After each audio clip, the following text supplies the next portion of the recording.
Welcome to the Deadlifts and Pizza podcast, where we discuss no BS fitness and nutrition. We're your hosts. I'm Laura. And I'm Jaime. Let's get into it. What's up? How's it going? Good. How are you? Good. I want to drop in before we forget to talk about it that we have a really awesome free live workshop coming up on Thursday. Yes.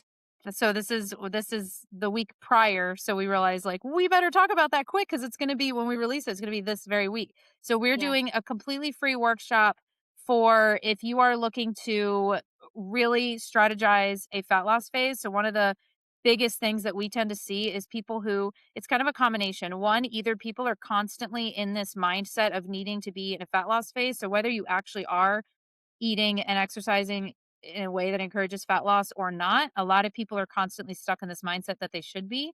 And so it's that idea of cognitive, restriction, cognitive overload, or constantly thinking about fat loss or what they're happy with or not happy with. So that's a huge mistake, because if we're constantly thinking about it, then it's going to be really hard to actually achieve it, because you're already burnt out before you can even enter, right? Anything strategic. And then the other thing we see is that the opposite end of the spectrum, right? Kind of a more of a yo-yo. People are even either living in a YOLO, cheesy pizza. People are either living in a yo-yo kind of state of mind. YOLO. I want to say YOLO, not yo-yo. They are yo-yoing by being either in YOLO, you only live once, or like restriction, I'm dieting, that's it, I'm doing a fat loss phase, right? But then they're not super strategic on how they do their fat loss phase. So they're jumping right into uber low calories, over exercising, and they end up getting frustrated, playing macro Tetris, obsessing with numbers, throwing in the towel. And maybe they do see some fat loss, but they kind of bounce right back into YOLO again, right? And that's where the yo-yo comes in. You should say that on the workshop. People are yo-yoing from YOLO to extreme dieting and going back. Yeah, I need something that goes with yo-yo. From YOLO to Yodo. You only die once, no too, go. bro. No go. I like Yodo. You only die once also, so maybe don't do that. Anyway, so this workshop is really about how to take back control of fat loss and your aesthetics. So this is the time of year where almost everybody wants to see a little aesthetic change, right? We're looking at spring coming up. Hopefully it's getting a little warmer where you are, maybe not. But we all want to feel better. A lot of us want to lose a little body fat going into spring. And there are strategic ways to do that. I kind of came up with this method called the fair tracking method we're going to talk about. But basically how to own fat loss, how to own that stage, make sure that you're in control. We're not starting over every Monday. You're not second guessing and self-sabotaging, and effectively losing 3 to 5 pounds in as little as 4 weeks, and doing it without feeling massively overwhelmed and confused, so that you can kind of take back control of your nutrition and your health and your aesthetics, etc. So you should join us. I'm so excited to do this, and it's gonna be fun. Talk in front of people. I know, it's your favorite thing. Live. It's what gets me up out of bed in the morning. Good thing we've been podcasting for 2 years. It's not the same thing. I don't know why. We can podcast all day. We'll pretend. I'll pretend there's nobody here and we're just podcasting. Yeah. There's a little bit more pressure, I feel like, when people are there live. No, I know. Just take a shot. Yeah. Bring your glass of wine. Anyway, if you want to come, the link is in the show notes to this completely free workshop. It's going to be on Thursday evening. It's going to be a lot of fun. I joke when I say bring your wine, but no, for real. Bring a glass of wine. We'll play games, we'll chit chat, and we'll be having prizes to give away as well for live participants. So please join. Link is in the show notes. If we treat it that way, if we're this is going to be fun, I'm less likely to be It is going to be fun. It's going to be fun, and it's not serious. Non-serious. Yeah. It's not serious at all. I'm going to work in games to the thing and everything. When I say games, I mean who knows the answer to this question? First one to answer gets a gift card. But anyway, it's awesome. So join us. Everyone loves games. Yeah. Interaction. You ever go to a shower of some sort and there's games, everyone hates them. I don't want to do that. But I also don't like to be invited to something where I'm going to sit and listen to people talk and lecture at me, no matter what the topic is.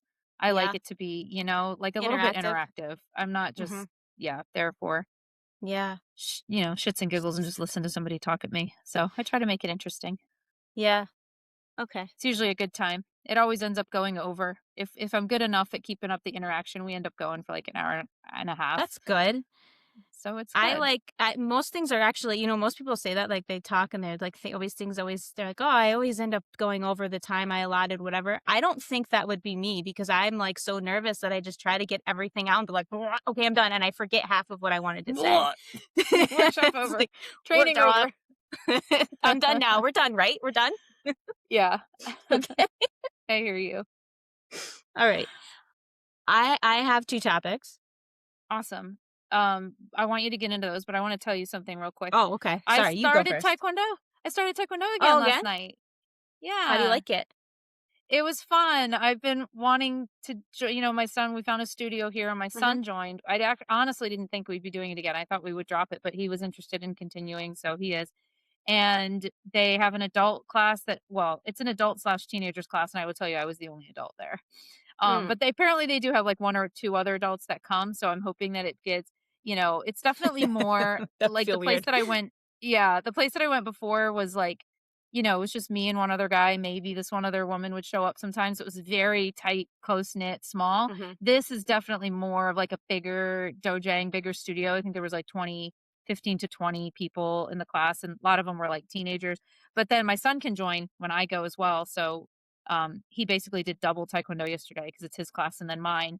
But Oh. it was awesome. I enjoyed being back there. I'm curious how it will feel like continuing for a while because it was Wednesday. So yesterday's Wednesday class is like the kicking cardio, like higher energy class, whereas like the other ones are more like they call them curriculum based. Mhm. So it'll be interesting to see. I'm going to go twice a week. I have the option to go 3 times, but I'm just going to do twice because it's I don't like driving, so it's like 15 minutes away, and that's too far for me.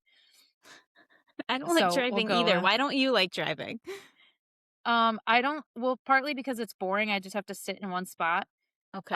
But partly because how do I say this without making myself sound really bad? I'm a good driver. It's just that things happen to me, and they Oh, happen when I'm okay. They happen driving. to you. They do, like cops pulling me over for things Uh, that it really wasn't that bad. Would you chill? I just lose like the potential for something to go wrong, like, for when something goes wrong like, before Google Maps, if anything gave me anxiety, it was, like, driving, because I have way too many stories of getting lost, and if you don't have Google Maps and you don't have a phone to call anybody to immediately rewrite yourself, there have been way too many times where I've been on the side of the highway, you have to go to the gas station and ask, "Where am I? And how do I get to where I wanna go?" Like, and it was just, like, it was always just so like, it kinda was scary, like, I would, like, kinda blank out and not know where I yeah. was, and so now, thank God we have Google Maps, so I can keep the thing up the whole time, and I can follow the line, which I need no matter where I go. I need to have that up, but if I get lost, if I think I know where I'm going, I can, like, immediately reroute myself. It's similar for me. It's like I always do stupid things, and so I'm always worried I'm gonna do something stupid. And and I also don't like the unfamiliar. So I don't like driving places I've never been. What's the parking situation? Mhm. Is there gonna be a lot of traffic? Am I gonna have to do some weird parking thing where I'm gonna look like an idiot because I don't do it right or something? Or that's me. That makes sense. I Parking stresses me out too, but mainly because when if I don't know where I'm going, I will turn onto one-way streets. I will like Yeah. I get yeah, there was one time where I drove, you know how some cities will have like a little like, it almost looks like a road, but it's really just like a pedestrian area, and there's lots of, like, little shops, and it's almost like a square, like a town square, but it's not a road. But I don't know, one time I went the wrong way on a one-way street, and I just turned right in and, like, hopped up on the curb, and I'm driving on the little square when people. And I was like, it was so dangerous, Laura. I was like, I could have killed I somebody, don't do but anything it's like that. because well, that I don't really anymore because what I do is if I go anywhere, I just look up Yeah. the parking and I drive right to a parking garage, or I drive right Uh-huh. to like, my husband can look up something downtown and then go to the general area and then start to look for parking. I Mhm. cannot do that because I will turn the wrong I'll cause an accident. It will not be good. So, anyway, that's why I don't like driving. It's too yeah, Yeah. Yeah. too much potential for something to go very badly that I Well, have to deal with. that's good that you started taekwondo again, though.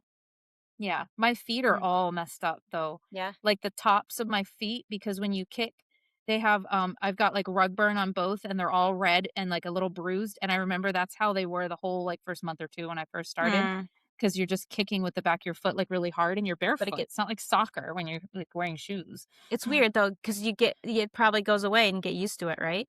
Mhm. Yeah. That's so weird how that happens. Mhm. Yeah. Bodies are weird. Anyway, so Alright. that's my update. Alright. Do you want number 1 or number 2? I only have 2, but Let's do ooh, what a wild card. Let's go with number 2. number 2? Okay. So I wanna talk about, because we keep bringing this to the podcast, and I thought of 2 more exercises that I never do or that would be very low on my tier list. So you remember you were saying, Mm. like, um, good mornings is one that you never do or you don't like. Yeah. So I have 2 Mhm. more. One has a very short explanation of why, the other one has a much longer explanation of why. So, number 1 is front raises. Do you ever Oh, program front raises? sometime more than good mornings, but I I never program them because it's isolation exercise, right? So a front raise is uh-huh. gonna isolate your front delts, but your front delts get hit so much in so many other Exactly. exercises. So there's like really no reason to isolate them because you're hitting them when you're doing any kind of pressing. So overhead pressing, bench pressing, push-ups, anything like that. If you have anything like that in your programming, you don't need to do front raises. Whereas like lateral raises, you may need to add those in because those don't get hit. Your side delts don't get hit as much. And your lateral delts are the ones really responsible for giving that kinda capped shoulder look, but Yeah. yet they're, like, the ones that are kinda hardest to hit in traditional pressing exercises. Yeah. So if we're gonna do any raises, yeah, we're doing lateral raises to hit those. Yeah, I, like, never do front delts. The only time I ever done it if I or program it or whatever is if it's either I need variety or, when I've programmed them sometimes is when somebody doesn't know how to do a lateral raise yet because the bringing the elbows out to the side, it's so people mess it up so much. They're winging their wrists out instead of their elbows. You know what I mean? So we're not Yeah. actually raising. And so a front raise is kind of easier to control and it can kind of Yeah. teach the movement. So then you can start bringing the arms out to the side. So it can be good for Yeah. that. They shrug a But lot too. yeah, people like will shrug them up. Yeah. Yeah. And then the further back you get, the more weird it gets. So we talk about doing Yeah. rear delt raises. Yeah. Man, it is so hard to teach a rear delt raise. But a front raise can be a good like Yeah, that's true. regression I can to see all of that. those. Yeah. So I mean, Mhm. there's probably programs where I put it in, but it's rare, right? Mhm. And so Yeah. same thing with the next exercise. This one's gonna have a little bit longer explanation. Is a tricep kickback. Oh. And with both of these exercises, there's nothing wrong with them. So if you do any of these exercises, it's not like don't ever do this exercise. It's just like it's the least effective Hmm. of all of the tricep exercises. And I'm going to try to do a better job explaining this because we've talked about this before on the podcast, but I didn't explain it very well. Now I've organized my thoughts. And so I think I can do a little bit better job. So this is going to be like muscle biomechanics 101. Okay. So Oh. so we're going to go back to the quads because we've talked about those before, right? So your quads, you got 4 quad muscles, right? You got I'm not going to name them all, but there's 3 of them, and then there's the rectus femoris. The rectus femoris is a little bit different than the other 3, right? So all 4 of your quad muscles cross your knee joint, right? So that means that they all are responsible for extending the knee. All of them do that, right? But the rectus femoris also crosses the hip joint, okay? And it's responsible for flexing your hip. So if you think about that and you think about what's important, one of the things that is important for hypertrophy is loading the muscle in the stretch position, right? Working that muscle in the stretch position. And the stretch position is when you are in like the bottom of the lift. It's the eccentric part, right? So eccentric, you can think of like your muscles as like a rubber band. Eccentric is when you're lengthening it and you're stretching it, right? Concentric is when you are contracting. It's like the tightening of it, right? So the bottom of a lift is generally the eccentric. That's where you're getting stretched.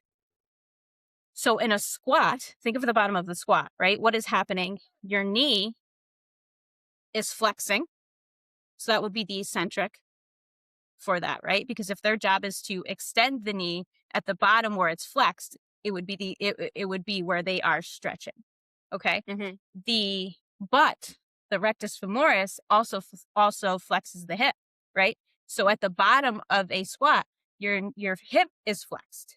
So they kind of cancel each other out because it's getting stretched over here, but it's getting tightened over here. So it's not actually getting a good stretch. So you're not going to be able to load it up in the stretch position in any of those exercises where your hips are also being flexed. So the That's why way, we talked about a leg extension. If you could get yes, your body kind of leaning back, so you're opening up the hip exactly. and flexing at the knee, you can really stretch out where the muscle inserts at both ends and originates in the hip and in the knee. Yeah. So you would need to, do exercises where your hip is extended. So like a leg extension where you're leaning back, or a reverse Nordic, a sissy squat. So all of those, you want to make sure you're not bending at the hip at all, right? Your hip needs to be extended. Make sense, right? Yeah, and just to clarify, it doesn't mean that doing exercises, because it's actually hard to do. The only one that I would say is a classic one that almost everybody includes in their program is a leg extension, but most people sit up when they do a leg extension, they don't lean back. So, in a standard program, I bet 90% of the programs I would look at, of anybody listening, would not include anything where they're like extended at the hip while flexing Yeah. at the knee, because you Yeah. have to be very intentional. So it's not to say that all of those exercises are bad. You will still get hypertrophy benefits from doing that. It's just that you will get more by making sure that you are choosing a variety of exercise, and for all the muscles, right? That you're getting that muscle in the most stretched position. And that's why I like the incline bench bicep curls. So instead of just doing a standard bicep curl, you're on an incline bench. So you're leaning back and you're letting your arms hang off the bench. So then we not only have the extension at the elbow, but we have full extension at the shoulder. So where the bicep connects up there, we're extending it and getting a more of a stretch. So just kind of Yeah. thinking of like those different angles that we're hitting. So Yeah. yeah, now going to the tricep kickback though. Go ahead. Yeah. And now you remind me one more thing too. So like the other three quad muscles, they don't like a squat, anything like that is a wonderful exercise for those, because they don't care about the hip at all. They have nothing to do with the hip. So they only extend the knees. So those exercises are great for those three muscles, and the rectus femoris is still going to be worked. It's not like you're not working. It's just it's not as optimal as doing something like one of those other exercises for, right? Okay. So now let's go to the triceps. The tricep has three heads, right? So you have two short heads and a long head. All heads cross the elbow joint, and they're responsible for extending the elbow. But the long head also crosses the shoulder joint, and it's responsible for extending the shoulder. So first I should probably talk about what like shoulder flexion and extension is, because I don't think, like, I wouldn't know what that meant if I wasn't a trainer. I don't think. Well, it's the most unstable joint in the whole body because it goes all the way around. All of our other joints, they flex and extend pretty much. Yeah. But the shoulder, yeah, Well, like what is flexion and the what's shoulder extension for the flex shoulder? extends, it rotates, it Mhm. does all different kinds of things. Um, Mhm. Abduction, adduction, all of that. But we're just going to talk about flexion extension because that would be too much. So flexion is anytime you are lifting your arms up in front of you or overhead. So like those front raises, that's flexing the shoulders. Doing like a front squat, either way. And it's the top of the arm. We don't care about what the forearm's doing. It's only the top of the arm. So anytime the top of the arm is in front of you or overhead. So like a front squat, that would be an inflection, or anytime your arms are overhead. So think of like like front raises, front squat, pushing overhead, anything like that. Extension would be when your arms are behind you, the top of your arms behind you. So that would be like if you're rowing, the top of a row, your shoulder would be in extension. Lat pull down, the bottom of that, your shoulder would be an extension. So when you think about a tricep kickback, so we know that the long head extends the shoulder, right? So if you're in a tricep kickback, you're in shoulder extension, which means that muscle is not being stretched, right? So that head is not being stretched. So that is like one of the least effective of all the tricep exercises because of that. Now, if you do like a tricep push down is kind of more neutral, right? Because your arms aren't like way up here, but they're going to be more towards your side. So it's a pretty good exercise. But the best one is one where you are doing anything where you're like your arms are overhead, because that long head is going to be stretched in that position. Mm-hmm. Yep. Overhead tricep extensions. I love the cables when you turn around with your back Mm-hmm. towards the cable That and I do it feel a overhead. huge stretch when I do that. Oh yeah. Yeah. Hmm. So that's So why you don't ever do kickbacks. yeah, because it's like, why would I? But I guess that's the same as like, why would you do a bicep curl? Well, no, that would be like, why would you do a preacher curl?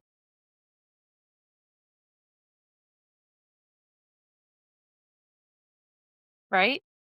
Yeah. There's Isn't it the same?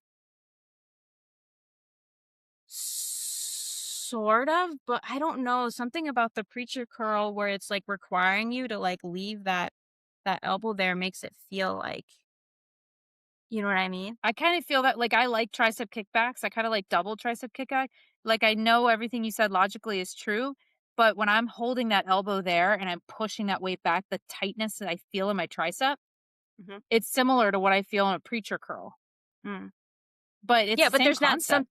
there's not something holding it there where you're just because you ever notice like people when they do um like if you do like a skull crusher, a lot of times people move their elbow and I'm like, no, leave your elbow where it is. Because Yeah. you're moving your elbow, you're not doing it, right? Because it extends the elbow. That's what it does. So if you're doing the tricep kickback, if you had something that's like keeping the elbow stable, kind of like it is with a preacher curl, where it's like keeping that elbow stable, I think that's why it works pretty well. With the kickback though, it's people move their arm all around. But I don't. Okay. But it's I not any keep it more really stable. stable. It's not any more stable than another exercise. There's no benefit to it. So is there no benefit to a preacher curl? No, because it's making you leave your elbows there. You know what I mean? But You're I not am moving leaving around. my elbows there. I'm very much like Oh my god, never mind. Forget it. It's like, forget it. No, I think it's interesting. I think I'm it's an not saying interesting you're thing. okay. There's Like, just like, so what if I took the bench away that's holding the preacher curl there? What if I just did bicep curls like yeah, this? that wouldn't be good. Like it would Wouldn't be that be like weird? it would be weird. You know what? The stabilization, it's not necessarily, you know what it is? I just figured it out. It's Yeah. not necessarily that something's preventing your elbow from going back. You can push into it. uh Okay. So what I'm doing, You I'm could do like more this. weight. Yeah, you can do because you can push into that pad that's there Yeah. and you can use it as support to get the weight up and feel that curl. Uh, So if you had something, if you could replicate it for a kickback that you could actually kind of like push into the that makes pad, sense. Yes. that would, Yeah, yeah. that makes sense. But still, even pushing into it, okay, you can do more weight and all this stuff. Yeah, it doesn't necessarily make it a pointless exercise, but it's still, I would say, like not the most ideal. Like a preacher curl is still less ideal for bicep growth than an abducted cable curl or an incline bench Yeah, um, I rarely ever do preacher curls curl. either, so Yeah, yeah. interesting. Good stuff. I like thinking about that. Yeah. Thanks for sharing. All right, now I Okay. choose number one. Okay, choose number 1. Oh, this one's so long because I have to talk a lot. All right, and I'm Oh, gonna ooh, I make know, it ick, yuck, make it not ugh, that long. ugh. Ooh. That's how I feel too. Um, I wanna talk about consistency, discipline, motivation, all of that good stuff. Okay. All right. A and I know you asked me recently, like, how are you so consistent? Because I'm so wonderful, like, "Laura, how are you so wonderful? How are you so consistent with your workouts?" That kind of thing. Um, Right. Right. and the answer, like, is almost always, "I don't know, I just am." And the Hmm. truth is that I've been trying to figure this out for years. I've been trying to figure it out for years because I'm insanely consistent in certain areas of my life, and I am a train wreck in others, right? There are other areas of my life, and I care about them just as much, but I haven't figured it out yet. Like, I haven't figured out why I can be so consistent in this area, but not consistent in this area. In other areas, like, I'll be consistent for a little while. I'll be like on the wagon, off the wagon, on the wagon, off the wagon, even if I build a new wagon. that'll keep me consistent for a little while because of novelty, right? But then I fall right off the wagon again, and I'm trying to figure out why. And I think Yeah. I'm getting closer. Really? I think I'm getting closer to the reason. And and this might help other people. And I don't think I've ever heard anybody explain this way before. Because when people talk about consistency and motivation and discipline, you always hear people say like, um, it's not motivation. You don't need motivation, you need discipline, right? Uh-huh. And Yeah. I think that is somewhat true, right? If you just had motivation, you're going to eventually that's going if you only have motivation and you don't have like the habits that create the discipline, then you're not going to be consistent, right? But if you just have discipline, like you need motivation to have discipline. Why else are you Mhm. disciplined? Right? You need something that is making you want to be disciplined, like something that is motivating you to do that. So I think you Mhm. actually need both. It's not one or the other. It's just a Mhm. different kind of motivation. It's not that like hyped up where it's up here and then it drops off. So when it comes to why are people consistent with things, like people listening, I want you to think about areas of your life where you are very consistent because I bet you everybody has certain areas where they are just, on their game and very consistent with certain things, but have trouble in other areas. And like look at them deeply and figure out what is causing me to be very consistent with this and not with this. And most likely everyone's is going to be different. It's probably not going to be the same as mine. I'm going to talk about mine a little bit, but sorry, I lost my train of thought. This is why I don't like talking. This is what's going to happen. So you're going to have to rein me in and make sure I'm making sense also because I say the wrong things all the time and I say the wrong words that I don't even need to say. So you need to keep me on track. If I'm not making sense, say, Laura, what are you talking about? Laura, what are you talking about right now? I was so engaged. And what Okay. So so figure out what causes you to be consistent. And what got me thinking about this too is, okay, so I just figured about this about myself a couple years ago when I was researching ADHD for Caleb, right? So Caleb has severe ADHD, right? your And son. Yeah. my son. And what I learned in that research is that people with ADHD are not motivated by consequences or rewards. So it makes it very hard to parent, right? Because like you can't just like give him a consequence for doing something wrong and then he changes his behavior. It doesn't work that way. Doesn't stop him from doing it again. You can't just reward him and that just doesn't motivate him to keep doing the good thing, right? So it makes parenting very hard and you have to be creative. Mhm. And the thing that motivates people with ADHD, I might not remember all of them, but I remember 4 of them. There might be more than 4, but it's urgency, novelty, things that are very interesting to them, and challenge. So those are the things that motivate people with ADHD. And as I was like reading that, I realized that resonates with me a lot. And I didn't realize that because I feel like because I'm a very futuristic, like I'm always thinking about the future. So if I'm doing something now, I'm always thinking about how it's going to affect me in the future. I do that with parenting and with making choices. That's why I invest. That's why I care about fitness, right? But it actually isn't the thing that motivates me to be consistent. It's like the thing that makes it something that I care about and the thing that makes it important to me, but not the thing that actually gets me to do it. So for example, like I care about 80-year-old me, right? I want 80-year-old me to be independent. I want 80-year-old me to still feel good. I want 80-year-old me to not need assistance getting on and off the toilet. Like that's very important to me, right?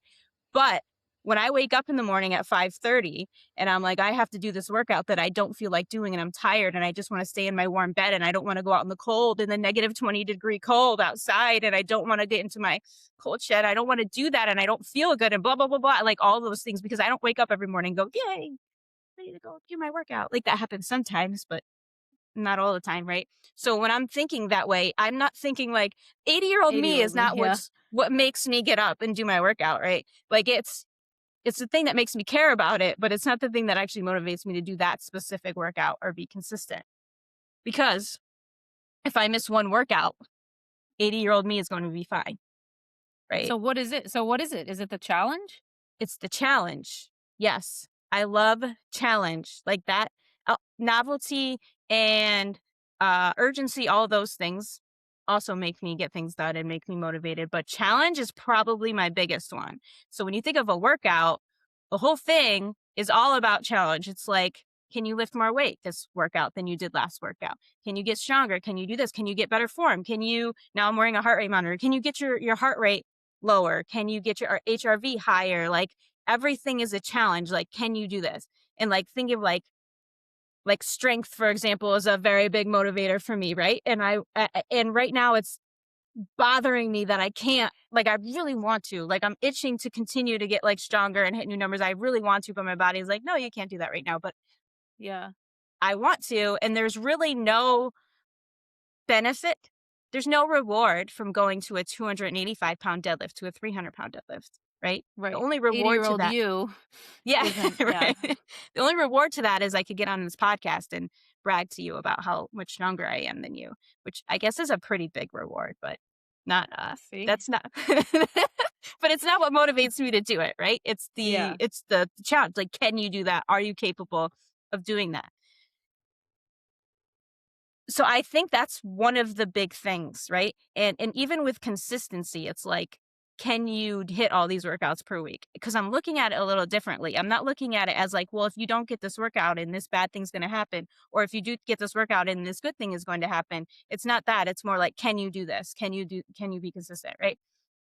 Whereas when I look at nutrition, it's more of outcome based. It's more like I don't look at it as a challenge. Even if I call something a challenge, I'm still not looking at it as an actual challenge. It's more uh, like for example, more recently, my nutrition ed was like a little icky, right? So I was like, I'm going to do a whole foods challenge, but it was more like you need to eat these foods so that you feel better. Not you need to eat these. Can you do this? Can you hit these numbers or do this Yeah. challenge?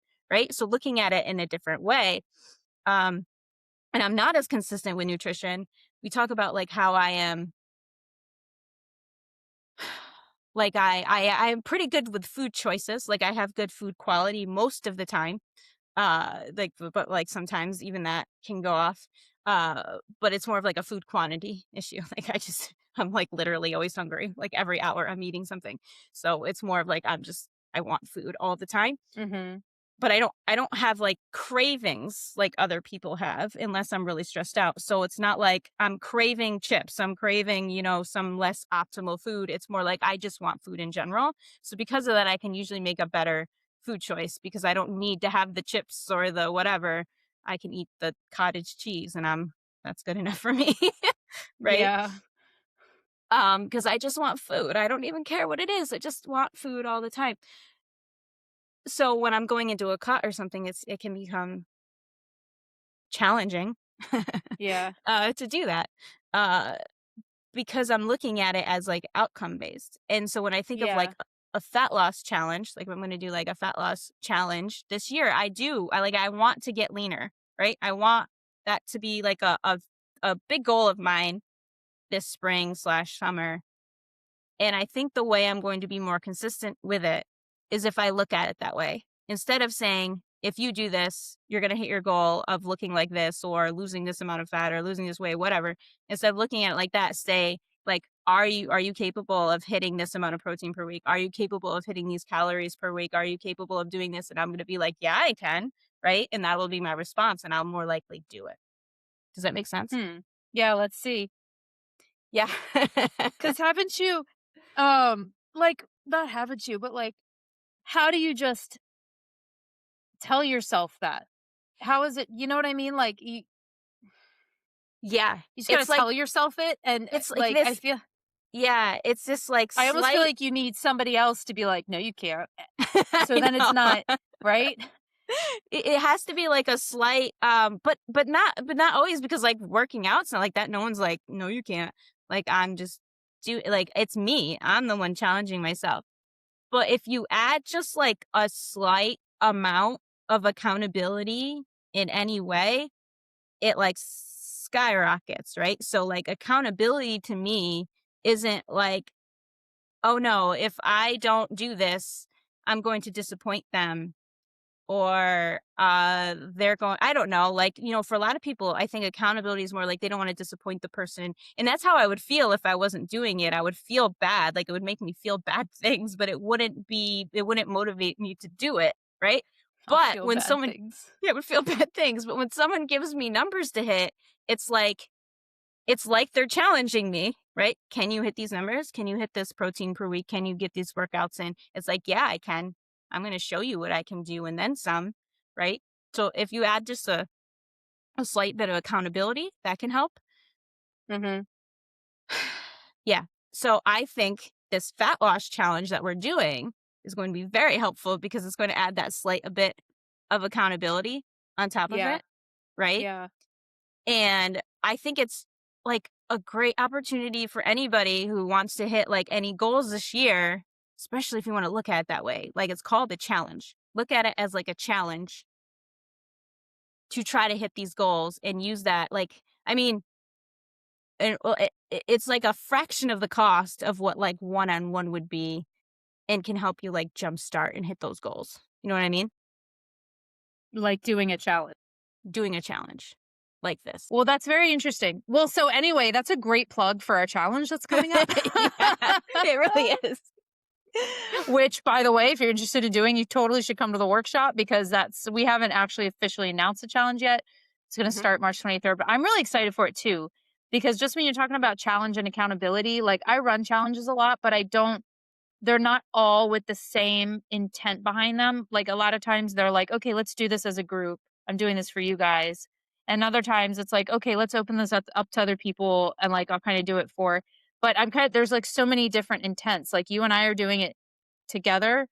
And then I also want it for myself. And then I also want to open it up and bring other people in. And so I feel like all of my intents behind doing the challenge come together to make it can make like a really good one or like a mediocre one. And I just feel like this is going to be a really fun, good one. And personally for me too, because I have all that accountability built in as well.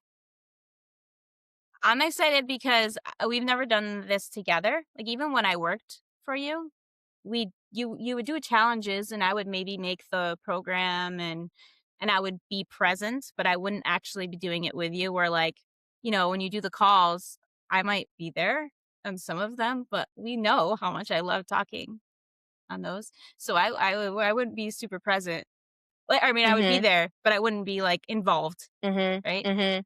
Mhm. Yes, this is the first one we're going to be doing more together, and I think we're very similar in the way we think about like what's important with fitness and all of that stuff, and a lot of our what's the word? I don't know. A lot of the things the way we approach fitness is similar, but a lot of it is different in the way we think about different things. So having two Yeah. different approaches, right? Yeah. Mhm. I think Yeah. Slightly overlapping, but also different.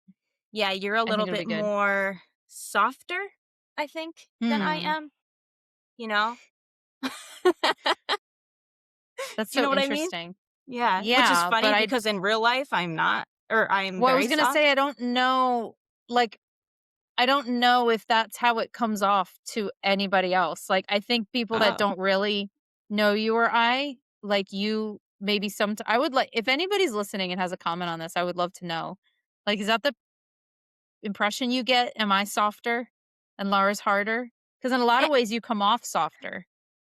do you think so? So, because, like, I'm Hmm. thinking of, like, for example, like, when you're thinking of, like, the challenges for uh Oh, like, yeah. The oh, mini like, challenges. the mini challenges, right? And the ones you were giving, I'd be like, "Those wouldn't motivate me to do that thing." Like, I wanna make them harder. Like, I want, like, a harder challenge.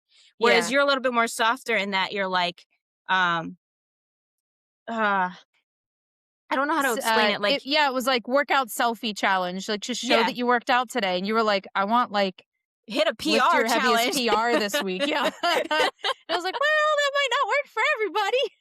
Yeah, see, that's what I mean, like, that's an So, example. so what we're gonna do, just a little spoiler alert, is we're gonna give because this is something I always do in challenges. We have mini challenges. So every week we have some kind of mini challenge within the challenge that it's part, accountability. So that's one, like high protein breakfast is one we do. Like take pictures of your high protein breakfast, and at the end of the week there's like a challenge. It's like a coffee on me from Starbucks or whatever.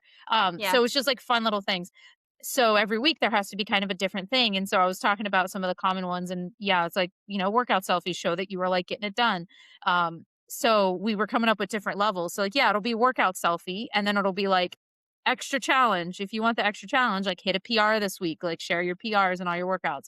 And then it's like, I don't know, high protein breakfast challenge. Like, okay, great. Everybody has a high protein breakfast. An extra challenge. What was that one? Like, make sure it's 40 grams of protein, improve it or something. Or maybe And there 7 was like grams of fiber.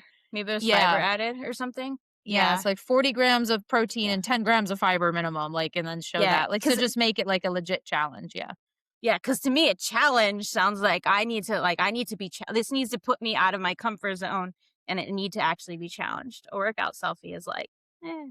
But for some Yeah. people, that's why you need both. That's what I'm saying. Yeah. I think Because for some people getting in there and doing the workouts every day, they need that accountability. But for us, when we're already me, doing I'd it, be like, like- we don't need it to be in the context of a challenge. We'd already be doing it. So it's like, now I just need to take a picture of myself doing it. Why? To me, I would never even, like, if I was in a group, like any kind of group coaching or something, and they were like, for this challenge, you need to take a picture of like a workout selfie. I'd be like, I'm not going to do that because that means That's nothing dumb. to me. But if they were like, Yeah. post a PR, I'd be like, yeah, I'll do that. Because I feel like it's Yeah. almost like, I don't know, but to other people, yeah. So we need both. That's Yeah, what I'm I'm excited saying. about that because you're right, and I totally feel that. And I would be the same way, honestly.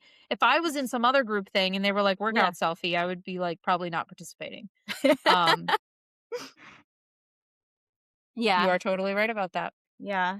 And in High other ways, protein I am breakfast, I softer. probably In other ways, I think I'm soft. Like if somebody's talking to me, I'm very soft. Like one-on-one Yeah. coaching, I can be soft sometimes.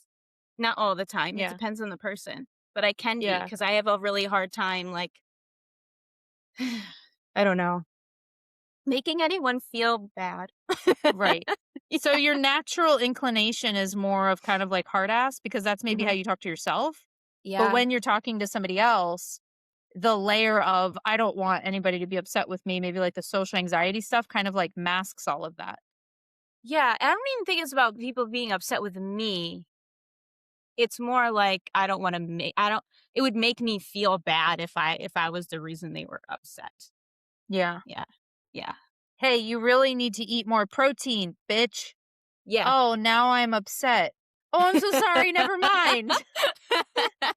No, and it's not like that because I could say that. It would be more like calling somebody out, like, why aren't you, like what? What Like to happened me, this week? What's going on?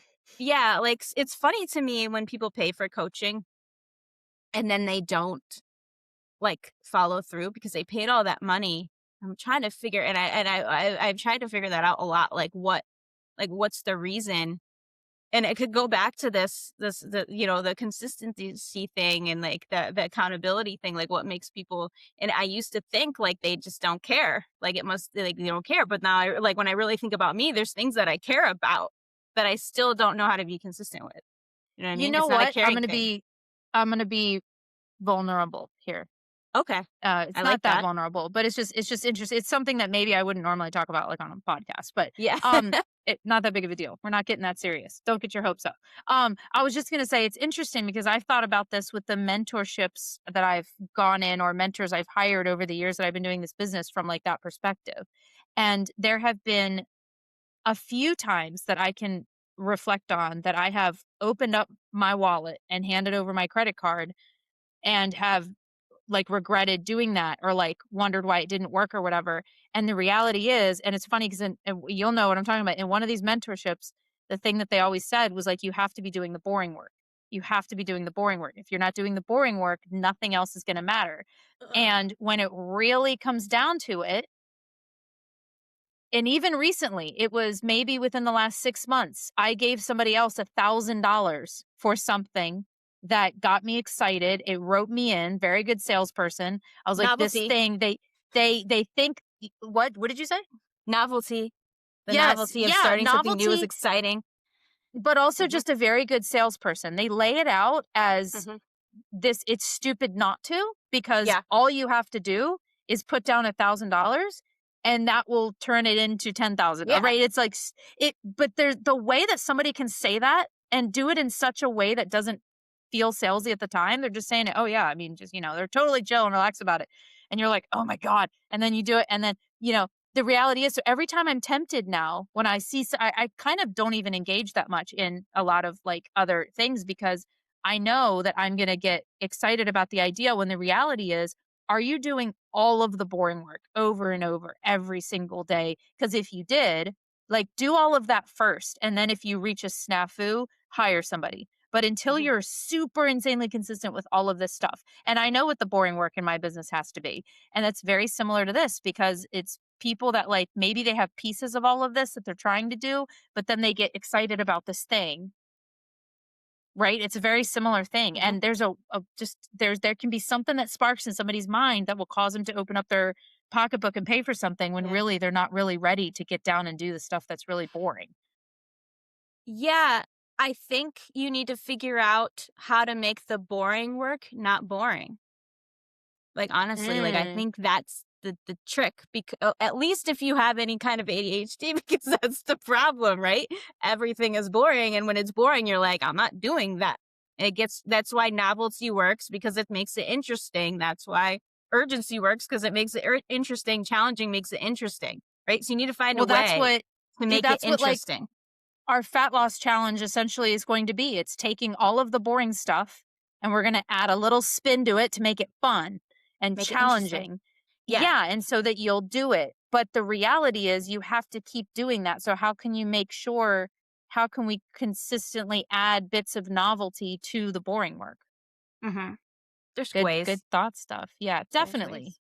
Yeah. But is there ways to keep it up all the time? No. And that's why you need to find other things. Like novelty is the one that you can't do all the time. Like for working out, sure, like you can I need Change your both, program, right? change your I changed style. my program, but I need both. So I need the challenge. I can't, if I'm doing novelty all the time, it's no longer a challenge because I can't try to beat my previous numbers. I can't try to improve that way. So I need the challenge, but then eventually I need to go back to novelty and do something new where that's going to interest me and then the challenge like you don't go back and forth like that. So that's easy. Like it's easy to think of challenge and novelty in workouts, but how do you apply that to eating protein, 140 grams of protein every day? How do you make that a challenge and novel and exciting every meal In for your the brain. rest of your So, like, life? you have to do that. Like, you have to be like, okay, can I do this? Like, am I able to do just that slight reframe? Not Does all it the work for you? time. That works for me, man. For a day or two. But I do eat protein all the time. But for somebody that needs, There has to be, accountability would help with that, right? Like, so Mhm, something like, or even like with the challenge, like doing it with a group, I new think it would make recipes, me feel like engaged. yes, It and make new me feel recipes engaged. can make because it's like the food itself gets kind of boring. But a new recipe can be a spin It on doesn't things help that me. makes it It doesn't help fun. me. That helps me. New recipes make me it's annoying. 'Cause then I have to, like, read it and know how to do it and follow all the instructions, and I don't want to do Mhm. things that are new in that way. Yeah. It takes too much brain power. I'll get bored with, like, my food options for a while, and then that's when I wanna stop. Those are the Yeah. times that I kinda just don't wanna care about eating healthy anymore is because 'cause I'm really bored with my food options, and that's when pizza starts to look really novel and Mhm. exciting. But if I can, like, change it up and get some real new exciting thing that gets me my protein and my fiber and everything, that's Yeah. enough novelty and excitement for me a lot of times.